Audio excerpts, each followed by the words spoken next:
De volta com o nosso Você Bonita para um papo super importante, já antecipadamente desejando aí tudo de maravilhoso para a cantora Simone, que ontem, inclusive, vou ler uma nota para vocês, colocou ali nas redes sociais que tinha descoberto, tinha tido um diagnóstico de câncer no intestino. Então a gente convidou mais uma vez a doutora Vanessa Prado, que é cirurgiã do aparelho digestivo. Bem-vinda. Obrigada. Para nos explicar com toda a simpatia dela, com clareza, com muitas informações, o assunto. Então, eu vou passar aqui uma nota para vocês, inclusive eu assisti lá nas redes sociais o depoimento dela. A cantora Simone revelou ontem que foi diagnosticada com câncer no intestino.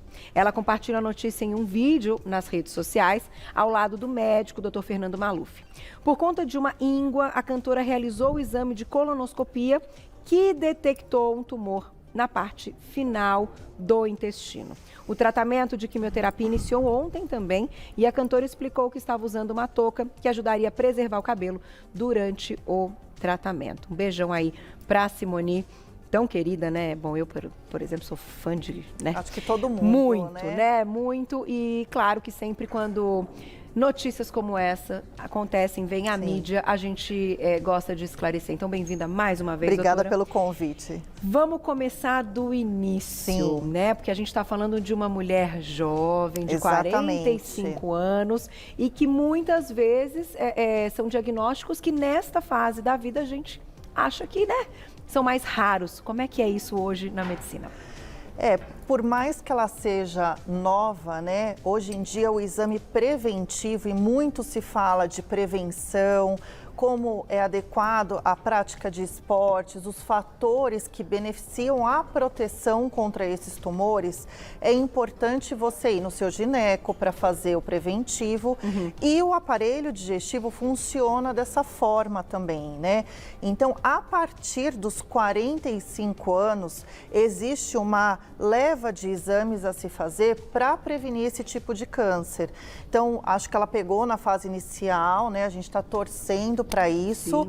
Sim, e isso é de muita importância para o tratamento, E aí a gente vai explicar um pouquinho desse tumor, das características, o que você pode ver na sua casa para se prevenir e a faixa etária para fazer a colonoscopia, Às vezes a gente pensa, lá na frente com 60, 70 anos e não é. Com os 45 anos, já é o adequado procurar um médico só para o preventivo. Mesmo que você não esteja sentindo nada, o importante é fazer a endoscopia, a colonoscopia. E o mais importante, se você tem parentes na família de primeiro grau, então mãe, pai, um avô, e que tiveram câncer de intestino, tem que começar com 35 anos o preventivo. Mais cedo. Antes da gente colocar fatores de risco, extremamente importante que a gente entenda, doutora, você citou aí os 2 exames e ontem a Simone, lá nas redes sociais, ela enfatizou a importância da colonoscopia. Então, eu queria que você explicasse, até para sanar as dúvidas, a diferença entre esses exames, o que a gente consegue diagnosticar e descobrir com esses exames e se um vem antes do outro. A endoscopia, na verdade, é um exame para a gente ver o estômago, Então, se você tem uma gastrite, uma dor de estômago, você pode fazer até com 20 anos, É um exame mais simples. Já a colonoscopia é um exame importantíssimo. Então, o preventivo é feito a partir dos 45 ou se você tiver algum sintoma, E qual que são esses sintomas que eu acho que é importante a gente falar? Então, às vezes, um sangue nas fezes, foi lá, observou no vaso sanitário um sangramento, ou mesmo no papel, é super importante falar para o seu médico e ele antecipa, não precisa ser com 45 anos, você vai fazer se tiver esse sintoma. E a colonoscopia é um exame que vê todo o intestino grosso, desde a borda do ânus até o final do intestino grosso. E nesse exame a gente consegue detectar o pólipo. que é a principal causa do tumor. Hoje em dia, o pólipo, se você não cuidar disso, observar previamente, ele pode virar o tumor. E o que é o pólipo? É quando uma célula da parede do intestino, ela se prolifera, vira como se fosse uma bolinha dentro do intestino. E esse pólipo, ele pode ser desde o mais benigno até já um começo de câncer. Entendi. E no caso da Simone, né, apareceu na borda do ânus, ali perto da região do ânus. E ela teve a íngua, né? Então, e ela teve a íngua, que foi o que alertou, né? E que isso, enfim, pode ou não acontecer, dependendo em que parte do intestino estiver. Exatamente. Esse tumor. Então, pode ser que tenham pessoas que vão desenvolver um inchaço abdominal, né? Coisas Exatamente. Diferentes. O tumor, né, ou esse início de tumor, dependendo da onde ele se localiza, ele pode ter um sintoma diferente. Tá. Às vezes o sangramento só vai vir quando ele estiver mais avançado. Às vezes uma diarreia que você não está acostumado a ter, uma distensão. Às vezes o calibre das fezes alterou, aí você tem que observar. A íngua, nem toda a íngua é um problema, isso que é importante, né? Mas se tá ali uma íngua na virilha mais dolorosa a longo tempo, tem que observar. Vamos colocar então na tela os fatores de risco para a gente falar um pouquinho a respeito disso. Quem quiser mandar perguntinhas, fique à vontade, já já a gente coloca também no @vocêbonita.tv. Vamos lá, vai entrar aí pra gente, então, os principais fatores para o câncer de intestino. Antecedentes familiares, como a doutora comentou, existência dos pólipos no colo ou reto, tabagismo, sobrepeso ou obesidade, sedentarismo, alimentação pobre em fibras e rica em proteína animal e gorduras saturadas. Tem mais? Acho então, que esses são os principais, né? mesmo. E, doutor, então, falando até da questão da alimentação, no final das contas, a gente fica assim, né? Tentando encontrar aí uma resposta, um equilíbrio, mas falando de câncer é uma coisa muito difícil, né? Então, hoje a recomendação é que a gente tenha hábitos saudáveis. Exatamente.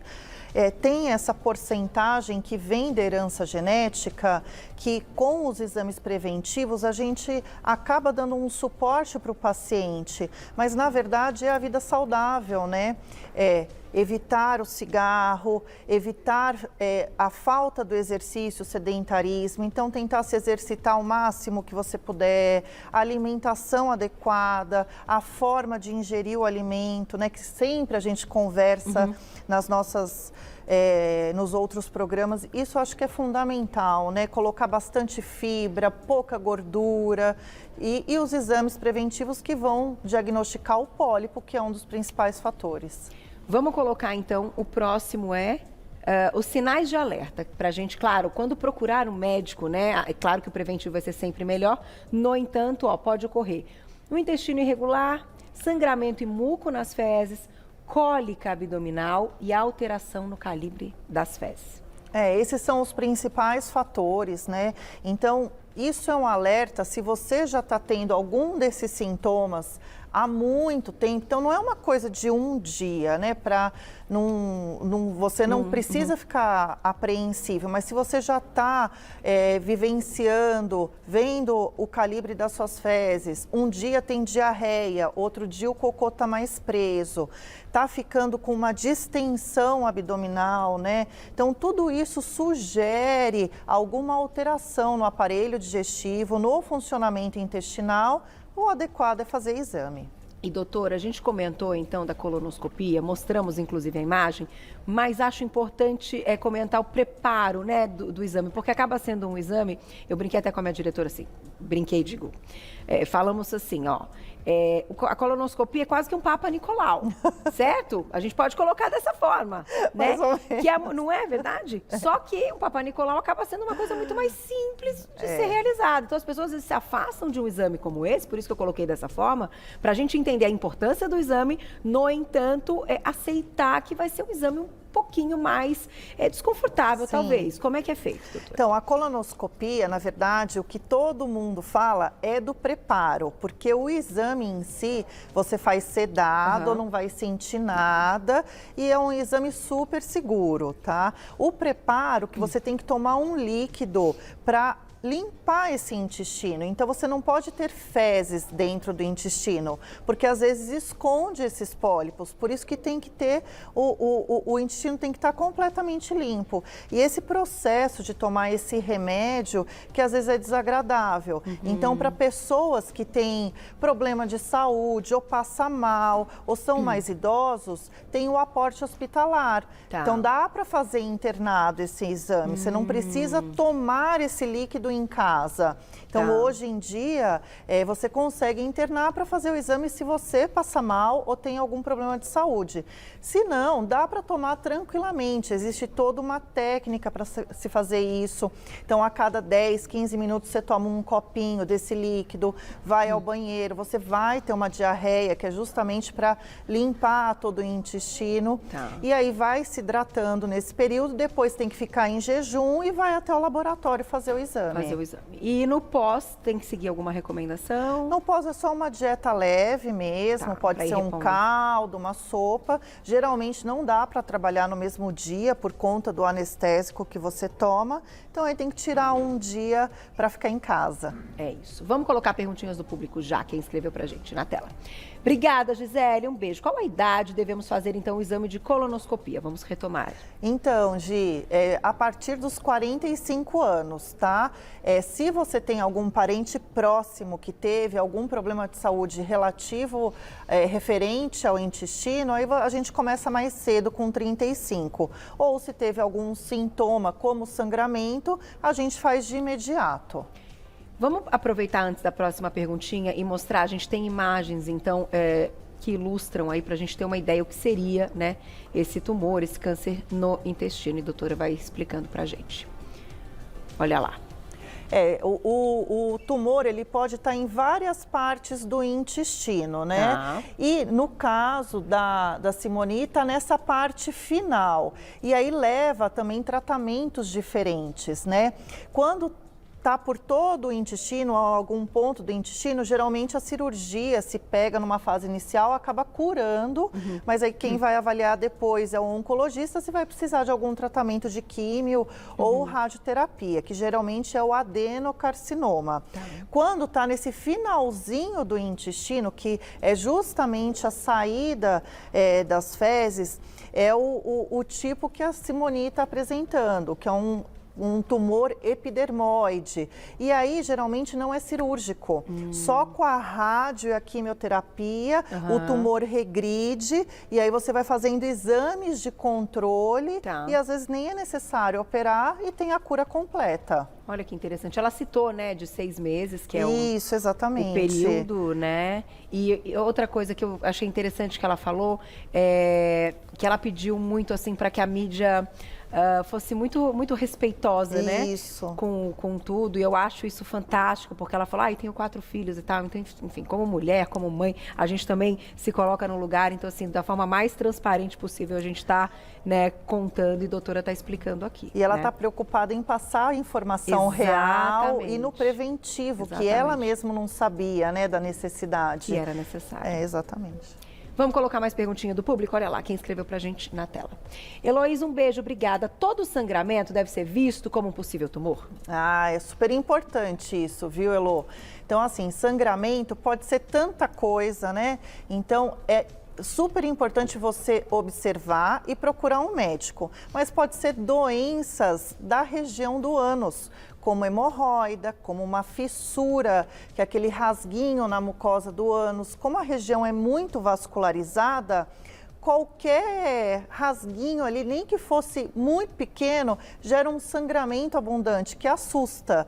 Mas não, o mais importante é observar e procurar um médico para fazer exame. Mas tanto a questão dessa fissura, como você comentou, doutor, e até do caso de hemorroidas, não tem relação com câncer. Não tem relação. São coisas completamente diferentes. São diagnósticos benignos. Tá aí, mais perguntinha. Obrigada, Sônia, um beijo. Intestino preso pode causar câncer? Então, o intestino preso não tem relação com câncer. O problema é por que você está com o intestino preso? Qual que é a causa do intestino preso? Então, você tem uma colite, você tem uma má alimentação. O que é colite? É a inflamação da mucosa do intestino, que pode deixar, às vezes, ele preso. Então, é importante investigar a causa. Aí, talvez, a causa seja um dos motivos que, a longo prazo, gere um câncer. E, de qualquer forma, é só com a colonoscopia que a gente consegue diagnosticar. Exatamente. Ressonância, enfim, outro... Não é possível. Não, às vezes o pólipo ele está muito pequeno e aí nenhum exame pega. Se esse pólipo já é um tumor de grandes proporções, se você fizer uma tomografia é capaz que veja, Entendi. mas não é sempre. E nós estamos falando de um processo de prevenção, Exatamente. certo? Por isso que eu fiz a comparação com o Papa E Nicolau. a tomografia não faz biópsia também. Ah, entendi. Então, o único exame que dá para pegar esse pólipo e mandar para análise é a colonoscopia. E é feito durante, né, doutora? Então, se encontrado um pólipo durante, é possível retirá-lo. Na verdade, hoje em dia é meio que obrigatório. Então, você fez a colono, viu o pólipo, o médico ele vai tirar esse pólipo e mandar para análise. Ele só não tira quando ele não consegue, que às vezes já é o tumor que está infiltrativo. Aí ele pega uma biópsia do mesmo jeito e manda para análise. E, doutora, a gente falou um pouquinho só da endoscopia, mas importante também. Então, como a endoscopia, como você comentou, o preparo é mais tranquilo e talvez seja até mais do dia a dia e tal. Uma endoscopia prévia pode indicar depois uma colonoscopia ou uma endoscopia também pode conseguir já dar um diagnóstico que está tudo certo e a pessoa não necessite de colonoscopia? Na verdade, a endoscopia é para ver outra coisa. A endoscopia é ver a parte até o estômago e o começo do intestino delgado, que é muito boa para diagnosticar quem tem intolerância ao glúten também, para ver uma úlcera, que isso pode levar a um tumor de estômago, mas não, são exames que geralmente a gente pede em conjunto, porque faz todo o check-up do aparelho digestivo. Então tem que fazer os dois. Tem que fazer os dois. Entenderam, né? Para fechar, olha lá quem escreveu pra gente na tela. Cris, obrigada, um beijo. Sexo anal é de contraindicação e pode causar câncer? Não, não tem nada a ver isso também. Não tem relação? Não, a não ser que você tenha uma fissura crônica provocada pelo atrito e aí tem um sangramento e isso vire uma lesão crônica, talvez tenha que colher biópsias para ver em relação ao trauma, mas não tem nenhuma relação. Não entra no fator, né, ali de risco, enfim, algo não tem nenhum fator que pode de risco. levar. E doutora, para a gente encerrar, claro, né, mandar mais uma vez um beijo para a querida Simone, cantora, que eu tenho certeza que vai dar tudo certo e que fique o seu recado, né? Sim. Façam os exames. Preventivo é super importante, não tenham medo, é um exame simples, tem que ser feito e acho que esse é o nosso principal recado, né? Anualmente.